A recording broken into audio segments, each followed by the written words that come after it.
Hi guys and welcome back to the channel. Today I've got the tank review for the German tier 10 medium tank, the Leopard 1.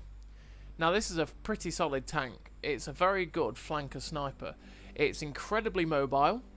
Its gun is absolutely incredible. But it has absolutely no armour. It's a tank that you don't want to ever think of relying on armour because it doesn't have any. But the mobility of it, the absolutely fantastic gun handling, and just its general all-round play is very, very nice tank to have. So let's get into the stats of it. So engine power, 830, like I say, it's a very mobile tank. It's got a decent power to weight, we'll see that in a minute. It's got 6.9 rounds a minute rate of fire, which is pretty good. It's at the higher end of the scale compared for the tier 10 medium tanks. So let's have a look at its other German counterpart, the E50M, which also has absolutely fantastic gun, and that's got 6.12 rounds a minute rate of fire, which is very slow. I can tell you the E50M's rate of fire is very slow. So it's got 6.9 on the Leopard. On the British versions of the same L7 gun, it's 6.98. So you're getting a feel for it. 120 on the T95V6 is 7.23. The M60 is slower than it on its 105 than the Leopard, and the M48 has 7.19. So it's got a better rate of fire, but not as good a gun handling as the Leopard. What others? The 30B, 6.74 is slower than the Leopard. Also, the gun handling is slightly worse, and just the stats generally aren't as good as the Leopard's 105. If we will go to the STB1, that is incredibly derpy. The gun handling is not that great. Stats in terms of its penetration is great. Is pretty similar. Its rate of fire is way better, but the STB is that sort of heavy sort of damage dealer in the fact that it's got an absolutely incredible rate of fire. So what else has this tank got? Well, it's got 1.9 second aim time, 0.3 accuracy. Like I say, the gun handling is amazing. It's absolutely fabulous. 268 pen on its APCR standard rounds. It's about right for a tier 10 medium tank, and it's also great. 330 heat lets you deal with pretty much most things at tier 10 and below. 390 alpha, great. 54 traverse speed degrees a second. Well, yeah, it turns. Like I say, the mobility it's all about the mobility, the ability to flank and use this amazing gun. That's what this tank is about, and the traverse speed, the engine power helps it in that. Turret armor, like I say, turret armor just generally, no, it doesn't have any. 52 on the turret front, 60 on the side and 60 on the rear. It's dreadful. Traverse 40, it's decent. 410 meters view range. That is fantastic. That is great view range. It means you can outspot most things. I mean, you can outspot so many of the tier 10 lights and a lot of the tier 9s. And pretty much all the tier 8s. You can pretty much outspot every light tank. There's only a couple, like, say, the Sheridan or the German lights that you won't outspot. So let's have a look at the other stats that you can see by doing this. And, like I say, 20.75 horsepower per ton. It's incredibly mobile. It zips about at that 65 kilometers an hour top speed, which is incredible. It reverses back incredibly quickly as well at 23 kilometers an hour. It means you can get out of dodge when you need to back around a corner really quickly. It's great for that. 8.69 base, like I say, it's about what, 7.2, I think. You'll see that when you get to the replay. 7.2 or 7.3, something around that area. It might even be a little bit quicker when you have it fully pimped out and you can increase the DPM as much as possible. 0.3 accuracy on the move is great. 273 on moving the tank isn't the best, but I mean, it's a flanking sniper, so you want to get to a position and then be able to be fully aimed and sniping at your enemy. You don't want to be having to take shots on the move in it. 0.96 on rotating the turret is great. That means that again, your gun bloom isn't going to be massive when you have to sort of swivel your turret around. That's fantastic. 20 degrees of max elevation, about standard really. 9 degrees of gun depression, that's great. It's not quite 10, which is the best thing you could hope for, but it's, you know, it's not 6 or 5. 9 degrees is great. That means you can deal with pretty much every ridge line. You can deal with most terrain. The view range at 410, like I said, is great. Shell velocity, 1478 meters a second on the APCR. Absolutely fabulous. Absolutely fabulous. That means that when you're leading targets, you don't have to give them anywhere as near as much lead as stuff. Well, like I was about to say the 30B, but that's what the 30B used to be like, with it's like 1100 meters a second. Say like the UDES 1516, that's got 1100 meters a second, and its shell velocity maybe even worse than that, actually, thinking about it. And you have to give a lot of leads. You don't really have to as much with this. And the heat rounds, 1173, is also a good shell velocity for the heat, because heat usually is pretty slow. And yeah, it's great. So the camo is 27% camo, which is fantastic for a medium tank. Again, like I say, flanking sniper. If you can get yourself into good areas around the flanks, using bushes and cover and stuff like that, you can stay concealed, especially if you have a decent crew.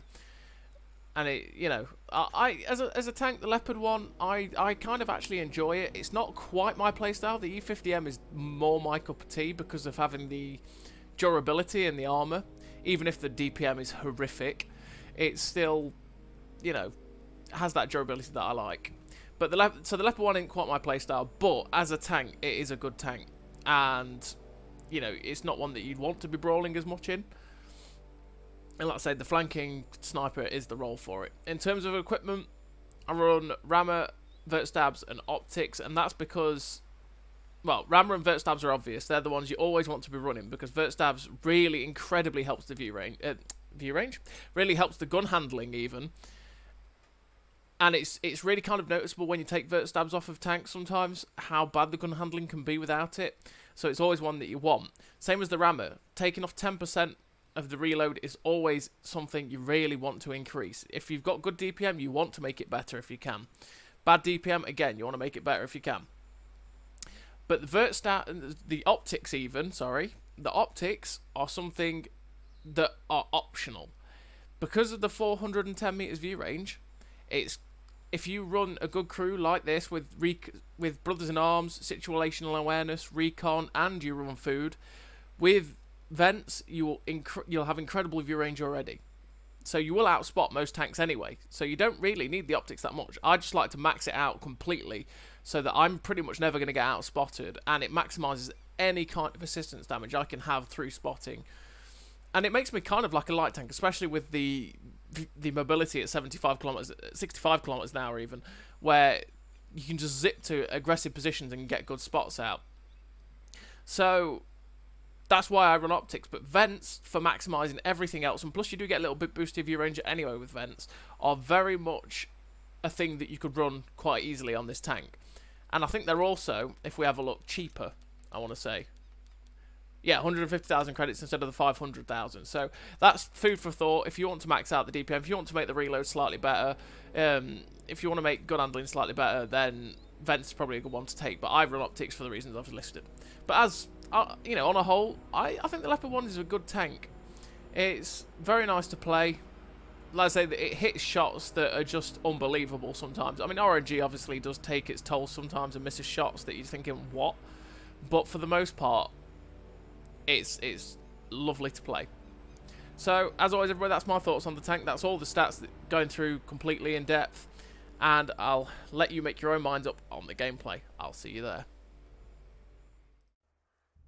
So here we are, the Leopard 1. And we're in nice matchmaking, although the matchmaker has decided to give them way more tier 9s than we have. For some reason we've got loads of tier 8s, they only get a load of tier 9s, but hey, that's matchmaker being matchmaker, really, let's be honest. It does that all the time, has done for years. And we're on a map that isn't really my favourite, we're on Mali Winter, and you know what, I'm going to take up, I'm thinking at this point, I'm going to be aggressive. I'm going to go to where the light tanks would normally go. I'm going to take up position about D7, D8, and spot anyone that goes up the hill. But then I decide, but then you just look at it, we've got a Tusk and a T100 LT, right? They're both going to that same place. What good is it going to be if I go up there with them? If they weren't going there, I would have gone there. But, like I say, because of that, I pulled back and I decided to go to this position here because I can give them good supporting fire from this position. Now, you saw with the good gun handling, the Leopard 1 has the 1.9 aim time and the 0.3 accuracy. We managed to get a very nice shot into the Leopard. And we got lucky that this RU shot is in the only spot that he's not going to pen us, and that's the gun mantlet. Now, obviously, this tank, like I was saying, doesn't have any armour, right? But the gun mantlet's a bit of a troll because of spaced armour. If you get things like the, say, the RU, which don't have the best pen in the universe, they will bounce off the gun mantlet sometimes. To be fair, I've bounced a griller off of the gun mantlet before. I mean, me being in the griller and bounced off of the gun mantlet of the Leopard one, it's a bit troll, but you should never expect to bounce anything. So here we are showing off how good this gun handling is. I mean, these shots at this RU aren't the most clear, and that shot on the Eradicator that we had as he climbed the hill as well, again, wasn't the easiest shot in the universe for the tank. And it just shows how good this thing is. I mean, obviously, it's one of those guns that I have a lot of faith in, that it's going to hit shots. Slim to nothing shots are the ones that I kind of would take more often with this than I do in anything else, because you just expect you're probably going to hit it. So I decided it's time to move up. Right, this is risky what I'm doing here, and that's because there's nothing on the hill. Right, there's not much on the hill, so I want to get to this position here to shoot anything that decides to try and use the hill and spot the hill up as like high ground. Now the position I'm in is obviously incredibly dangerous because it's very prone to getting YOLO'd, and I've got two mediums on the left. That light tank tried it, but I do have TDs that are sitting at H6 and are being of help. So he got shut down. Now here's the YOLO I'm on about, right? This guy's decided to YOLO him. I decided, you know what, I've got to ignore this T95E6 because we need to get a gun off the board. So we get rid of the Draugen. Luckily for me, the T95E6 missed, and he got shut down by an AMX M454 that's sitting back at H8, who's sitting back there because no one went to the hill. So he's taken up a strong position, hull down, to counter anything that decides to come down off the hill. And luckily for me, he helped to shut down the T95E6. I assume there must have been another TD that slapped him as well, because he did have a lot of hit points when he YOLO'd over, so it wouldn't have been just him. And I don't think he got Amaract either. But now the YOLO threat has gone, we can actually use this position here to put this gun to work and put the pretty decent DPM to good use, and the amazing gun handling. So we've shut down the Chisel now, and he was trying to hurt our friends out over at like G1, and because of getting rid of him, they'll now be able to progress unmolested, basically, except for by artillery, obviously, because artillery destroys everyone. But as we're YOLOing over to here to try and help the base, because there is two heavies that were on the hill, which was the 705A and the Super Conqueror that we're coming down, that we want to go help them defend, because the MXM 454 helped us, so we want to return the favour in coming to help them deal with the threat. But as we were doing it, the M53-55 came across, and obviously you can't pass up the chance to shoot the piggy. You've got to get rid of the piggy every chance you get. So we get rid of the M53-55, and we're now going to move up on these two. Now I do have enough hit points to take two shots, so I'm a little bit confident with what I'm doing right now, and that is pushing up behind these guys. So I'm going to push up to this side of the rock to shoot the Super Conqueror first, because he's the one that's been the big threat to my heavy tank down there at this second in time. I could have gone for the 705A, but what's the point of dragging his attention to me too early? So we help that guy out, get rid of the Super Conqueror, while keeping this rock in between us two, and now it's just the 705A. So we're going to come round on this guy. He pulls back, but we track him and pen him anyway, and we want to keep trying to track him to hold him in place, because we want the assistance, and let's be honest, a stationary tank is always easier for your team to deal with. Unfortunately, we didn't track him that time, and we're really wanting this Top Gun, so we pen him there for 413. I'm thinking it's time for the ram. We're going to ram him. I don't care if we lose 900 hit points, but unfortunately we don't shut him down for the Top Gun. But we'd shut down, the game gets shut down in itself, which is good. We get the win. So we finished that game with a high caliber ace tanker, 5.9k damage, 2k assistance, and like I say, a nice game for the Leopard 1. It shows off what this gun can do generally. The gun is amazing. So we're on the second game now, and we're on steps, and this time we're platooned up with Jokers in his grill, and we're going to take up the 890 line. And this is the best line to flank round with mobile medium tanks, or just mobile tanks in general, to be honest, and tanks that are good at getting hull down. Obviously, generally the heavy tanks tend to go brawl down the 1-2, which is a very good place for heavy tanks to brawl, because it's very corridory, which is nice for them because they can get hull down in places, they can keep themselves covered, they can use different areas of cover to get flanking shots, that sort of thing. But it's a good place for them to use their armour, as well as being able to side scrape off stuff. Whereas over this way is very open, and that's where medium tanks, light tanks, and the lightly armoured stuff can really show their stuff. So unfortunately we missed the shot on the Vanguard, because of course those things have little force fields. Get a nice shot into him there, break his engine and track him apparently, which is good. So we get rid of that little pest.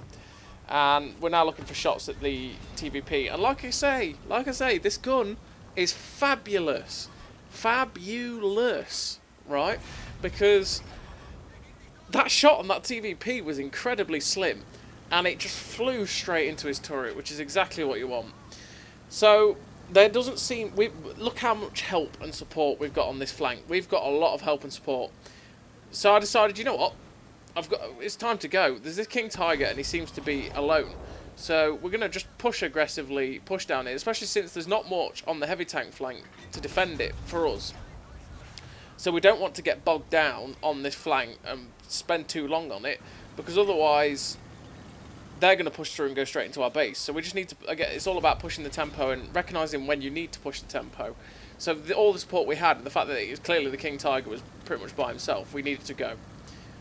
So we'll look for the shot on the GW Tiger, because the King Tiger was going to get shut down, and we're getting our shot into him. As always, shoot the piggy if you can. He's gone, which is good. There's only one piggy left, and we're pushing across. There doesn't seem to be much opposing us, all, you know, generally. So we're going just straight across this open area. Now I want the pig because I want the Pascucci's, and luckily, oh well, I don't say the Pascucci's, I just want to shut the piggy down. Shooting the piggy down is always good. I didn't get the Pascucci's because I didn't kill the GW Tiger, obviously. But yeah, shutting down the pig is always good. So we managed to rush the shot, but like I say, Leopard 1, gun accuracy, fantastic, so we managed to shut it down. And now we're pushing on this E50M, or E50, one of the two, whichever one it is. I didn't quite see it in my little preview window. And it's an E50, so it's not as much of a threat even as the E50M. And we're just like, hi E50, bye E50. And we spot, you know, it's something that's terrifying over there, Death Star, but luckily he's not looking this way. And it's like, you know what, I'm going to do it again. Hi E50. Unfortunately he gets the shot into us. And we're just going to know that he's got terrible DPM, and we're going to poke out and shoot him anyway, but apparently he got wrecked way before, just as we shot, so it's unfortunate, but hey, he's gone. And again, we're just going to push up. We know there's a Death Star over there. There's an E100, which, yeah, and we're looking for shots at this Death Star, even if it's slim, but we can't quite find it. See if we can hit the lower plate of the E100. Unfortunately, it doesn't go in, or it doesn't even hit, but at the same time, the angle that that E100 is at, I wouldn't be confident of it going anyway. We've loaded heat because, you know, we can destroy the E100's front of turret, but unfortunately he pulls back just too late for us to shoot. So we're reloading APCR, and we're going to push up to this ridgeline directly in front of us. Because if we push to this ridgeline directly in front of us, we'll keep cover from all of them. And if any of them decide to cross the ridgeline, my friends here will probably shoot them. And we can get shots at the side if they push my guys down the H1. So we're getting down here, and I'm expecting them to have maybe pushed slightly forward. And they have, so we're going to get some shots into the side of the C100's turret. And we're just going to be a pest in this location. We're going to try and back up my heavy tanks by just being a pest. So we're just going to keep using the decent DPM of this gun and just be a nuisance. So like I say, we are pummeling the shots into the Death Star. We don't want him to hurt our friends, and we're going to get rid of the threat, so we do.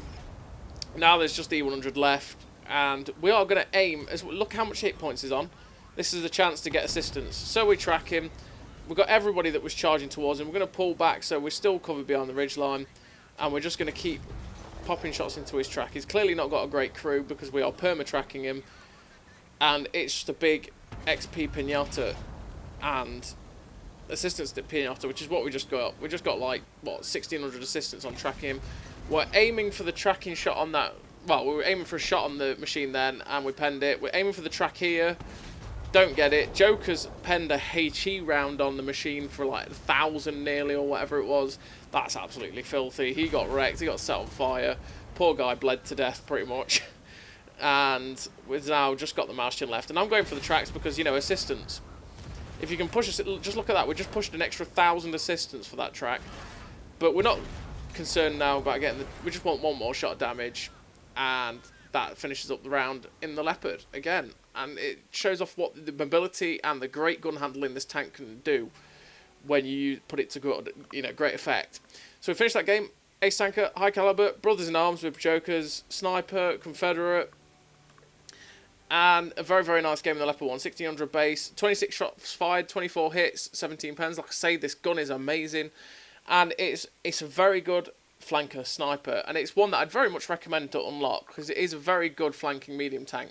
I think it's probably one of the best at doing what it does. So, as always everybody, I really hope you enjoyed the video, and I'll see you next time.